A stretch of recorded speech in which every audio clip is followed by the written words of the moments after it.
Jake Sully is a handicapped war veteran living a monotonous life in the States. His daily routine consists of regretting his life choices, getting into bar fights, and reminiscing his past glory days. But little did he know that his life is about to turn upside down, inside out, blue da boo dee da boo da. One day, some officials approach him and mention that his twin brother Tom has been murdered. Jake is devastated by the news, but the officials want to hire him to complete his brother's unfinished work. Turns out that Tom was planning to investigate a newly found planet called Pandora that apparently supports life like Earth. Jake thinks about the proposition for a while, but when the officials mention that he will be paid in millions, he agrees right away. Following this, he is put into 6 years of cryosleep to prepare for the mission. When he awakens, he finds himself with several other passengers on the way to Pandora. Jake was given this special chance since he and his sibling have a perfect genetic match. In the next scene, Jake and the rest of the crew are transported to Pandora in a shuttle. Everyone is told to wear full-face respirators since the planet's atmosphere is too toxic for humans to survive. Only 20 seconds of exposure will kill them in 4 minutes. After landing on the mysterious planet, Jake right away goes to a military briefing where Colonel Miles Quaritch is speaking to the gathering soldiers and several accompanying civilians. He informs them of Pandora's native people, the Na'vi, and adds that if they want to survive, they must abide by the laws here. Later, Jake visits a research facility where he meets biologist Norm Spellman. She gives him the first glimpse of his own programmed avatar. It is then explained that if a human connects to their avatar, which is a genetically engineered Na'vi hybrid, they can blend in on the planet of Pandora and act like the Na'vis. Following this, as Jake and Norm walk into the science department, the program's science lead, Dr. Grace Augustine, awakens in a specially made pod that connects her to her avatar. Norm tries to introduce her to Jake, but she seems angry and storms out of the room. She's probably just upset because she has become the alien. Grace then confronts the base commander and a representative of the Resources Development Administration, or the RDA, Parker Selfridge. RDA is a company that is in charge of all military and other employees stationed at the colony. She makes an attempt to convince Parker that Jake is useless since he lacks working legs and is not a scientist. However, Park responds by saying that Jake is the only person who has genes like his brother, Tom, which is essential in triggering his avatar. Plus, he's good looking. It's good for the movie. Stop asking questions. The next morning, Jake and Norm are connected to their avatars back in the lab. Soon after, Jake's avatar awakens in a separate room. Surprisingly, he can now move his legs and walk around, something which he hasn't done in years. Elated, he ignores his physician's orders and runs to the recreation area, where several other avatars are participating in sports and enjoying themselves. Later, when Jake's avatar sleeps, the link is broken, and he awakens in his human form. Next, he meets the Colonel and strikes up a conversation. Jake inquires about the true purpose of their visit to the planet, and the Colonel finally lets him in on the truth. Apparently, Pandora houses an extremely rare form of rock, known as unobtainium, which is worth billions on Earth. The best and the largest unobtainium rocks are found inside the community the Na'vi people reside in. But since they will not see their land being taken over by humans, Jake will have to somehow convince them to move away. The Colonel mentions that Jake has 3 months to perfectly blend in with the Na'vi people and persuade them to find another home. If the mission is successful, Jake will be given a new pair of legs. However, at the end of 3 months, if the Na'vi people still refuse to move, a military team will be deployed, which will likely wipe out the entire race. The next day, Jake connects with his avatar and flies over Pandora's surface alongside Grace, Norm, and some others. Soon, they land at a place and begin collecting flora samples. But Jake, who is very new to the unusual surroundings, becomes disoriented and stumbles into a field of flowers. Just then, a strange animal, a thanator that resembles a panther, comes from behind and chases Jake, isolating him from his companions. Luckily, he manages to save himself by diving into a waterfall, with the thanator roaring over him. Jake's crew looks for him for some time, but they soon leave when it starts getting dark. At night, having lost all his weapons, Jake can be seen sharpening a long stick into a spear. Meanwhile, a female Na'vi is observing him from above. She prepares to shoot him with an arrow, but stops when a mysterious glowing entity lands on her bow. At the same time, a group of viper wolves attack Jake. This time, it seems as if he has met his doom for sure, but the female Na'vi surprisingly steps forward to his aid and chases the wolves away. However, she is not not pleased with Jake and instructs him to return back to his rightful place. She then prepares to leave, but Jake starts following her. He also requests that she teach him survival skills. At first, the Na'vi refuses to help him, but when several of the mysterious glowing entities from earlier land on Jake's body, she becomes impressed and takes him to her place, Omati Kion. She also introduces herself as Neytiri. However, when they reach the said place, the Na'vi people immediately become hostile towards the outsider. In particular, Neytiri's fiancé and the next in line to the throne, Tsute, wants the hybrid human executed immediately. However, Neytiri stops them and brings Jake to her parents, who also happen to be the tribe's king and queen. Jake explains to them that he is a fighter and that his goal is to learn about their culture and tradition. When the queen hears this, she pricks his chest and licks his blood. She then deduces that he has a pure spirit and asks Neytiri to be his teacher and help him.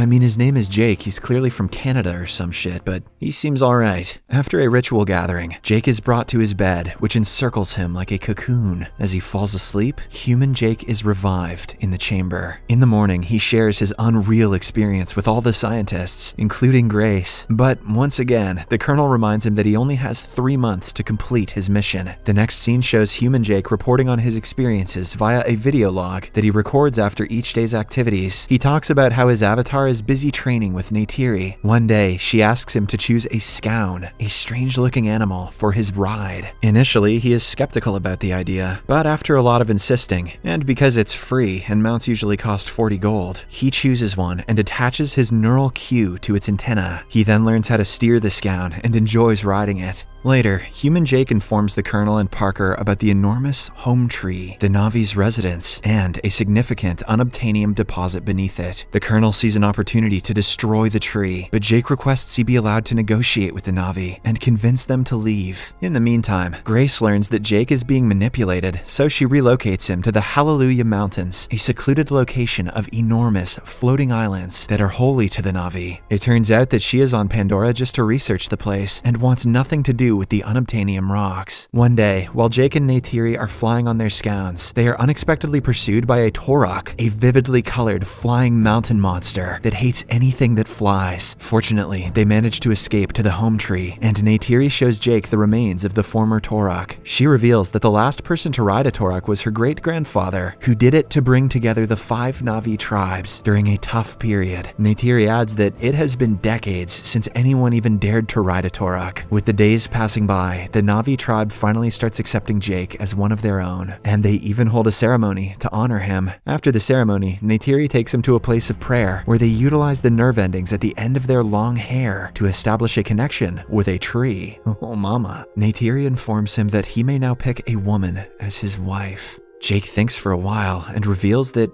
he wants to marry her. Neytiri is clearly astounded, but she accepts the proposal and the two kiss. After this, the new couple spends their night together under the tree, and Jake gains back consciousness in the lab. This complicates things, thinks Jake. Once you go blue, nothing else feels true. In the morning, Neytiri awakens to falling trees and notices a number of bulldozers around, destroying the place. She realizes that they are being attacked and tries her best to drag Jake to safety. Meanwhile, at their remote spot, Jake is getting ready to link with his avatar, and when he finally revives, he climbs onto one of the bulldozers and tries to stop it. When nothing else works, he smashes its camera system, compelling the soldiers to fire at him. Fortunately, Jake manages to escape and reach the home tree. Back at the base, the Colonel watches the surveillance tape and identifies Jake as the avatar who attempted to thwart their mission. Enraged, he then enters the room and looks for Jake and Grace, while the bulldozers continue to work and destroy the Omati-Kaya's sacred place. Meanwhile, the Na'vis assemble under the home tree and resolve to battle the invaders. Jake and Grace protest against it and make an effort to stop them from doing so. However, the warrior, Tsute, tries to kill Jake after knowing that he and Neytiri are mated for life, despite him being betrothed to her. As the situation heats up, suddenly both Grace and Jake's avatars fall unconscious, as the links between them and their human forms are abruptly broken by the Colonel. In the next scene, the RDA and military commanders are confronted by an angry Grace, who discloses that the Na'vi can access a network made out of Pandora's trees that has more neurological connections than the human brain. Just like mushrooms, she and Jake then state that the Na'vis will never move out of their place, the home tree. Hearing this, the Colonel decides to invade the home tree and use gas bombs to drive the Na'vi away. Alarmed, Jake begs the base commander, Parker, to allow him to use his avatar so that he can convince the Na'vis to leave. Parker obliges, but but he warns that Jake has only 1 hour to achieve his objective. Once he is back among the Na'vi, he informs them that they are under invasion from humans and admits that he is one of them. Neytiri, hearing this, pushes Jake for betraying her trust. "I thought you were just a real heavy sleeper," she says. The other Na'vi are equally devastated, so they abduct Jake and Grace as hostages. After this, they prepare to fight the humans, who have arrived in a large number of flying ships. Then, the war begins. The Na'vis try their best, but their bows and arrows are of no match against the humans' heavy artillery. Unfortunately, after several explosions, the home tree is eventually brought down, which kills several Na'vi in the process. During the chaos, the queen unexpectedly returns to the captive humans and releases them. She then begs them to save their tribe. Wasting no time, Jake approaches Neytiri and tries to console her, but to no avail. During the assault, Neytiri's father is mortally wounded, and as he passes away, he demands that she take his sacred bow and lead his people. Suddenly, Jake and Grace return to their human forms and are immediately detained for treason. Norm is also apprehended for attempting to stop troops from shutting down their avatar forms. Meanwhile, the remaining Na'vi regroup at the Tree of Souls. Back at the base, Jake and his friends are secretly released by their team pilot, Trudy. Then they fly away in her spacecraft and attempt to reach the Na'vi. Unfortunately, along the way, the evil colonel notices them and shoots at the spacecraft. Grace is seriously injured, and it appears as if she is going to bleed out. After a while,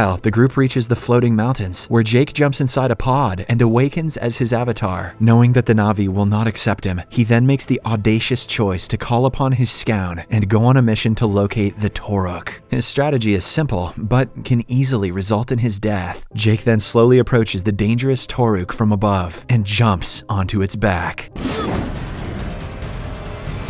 When I saw this in theaters a decade ago, this part made me go, whoa. Then, in the midst of the Omatakayan ritual, we see him riding the Toruk to the Tree of Souls. This shocks all the Na'vi, and they finally welcome him back with the utmost respect. Then, Jake asks the warrior, Tsute, for assistance in battling the human army, and the latter complies. With the Na'vi now by his side, Jake attempts to save his dying friend Grace, and he even enlists the Queen's help. However, all of their efforts go in vain, as Grace succumbs to her injuries. This fuels Jake's anger, and he motivates the Na'vi to unite and chase the humans away. By the end of the day, they approach their rival clans and gather around 2,000 additional Na'vi. Meanwhile, the colonel notices the Na'vi in large numbers and shifts his attention towards the Tree of Souls. So he orders his men and marches towards the location. But to his surprise, the Na'vi also show up, both on land and in the air. Jake is flying on his legendary Toruk, while Tsute and the other warriors are ready to sacrifice themselves for their land. Soon a deadly battle begins, and dead bodies start piling up on both sides. But this time, because of the scouts, the human artillery slowly begins faltering. In the midst of all this, Jake is pursued and shot at by the colonel's dragonfly ship. Fortunately, Trudy arrives there in the nick of time and opens fire at the colonel, providing Jake with enough time to flee. On the other hand, Neytiri's scout is shot down and killed, while Tsute is also killed in the explosion. From the ground, Neytiri observes the devastation and starts panicking. In the meantime, a large bomb ship approaches the Tree of Souls. It seems like the humans are going to have their way after all. But suddenly, through what's left of the surrounding forest, a battalion of Titanotheres, Pandora's heavily armored dinosaur-like animals, arrive and start attacking the soldiers. Overjoyed, Neytiri rejoins the fight with several of Pandora's species behind her. Surprisingly, when a Thanator appears nearby, it bows to her submissively. Then, as the military's ground forces scatter in confusion, Jake raises his Toruk into the air to meet the bomb ship. He then throws grenades at the ship, forcing it to crash far from the Tree of Souls. Jake also launches explosives at the colonel's spacecraft, but the latter escapes in an AMP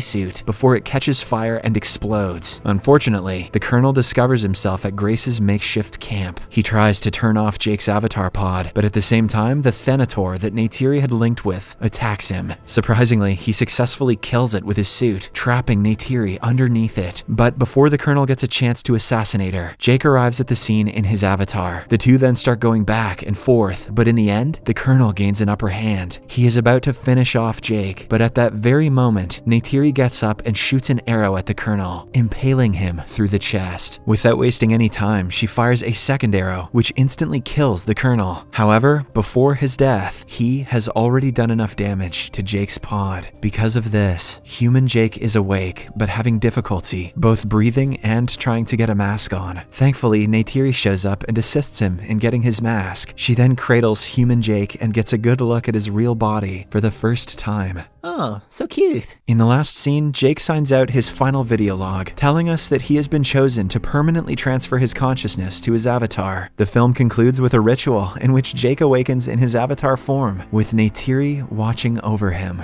Subscribe for more videos like this, turn on notifications, and leave a like to help the channel out.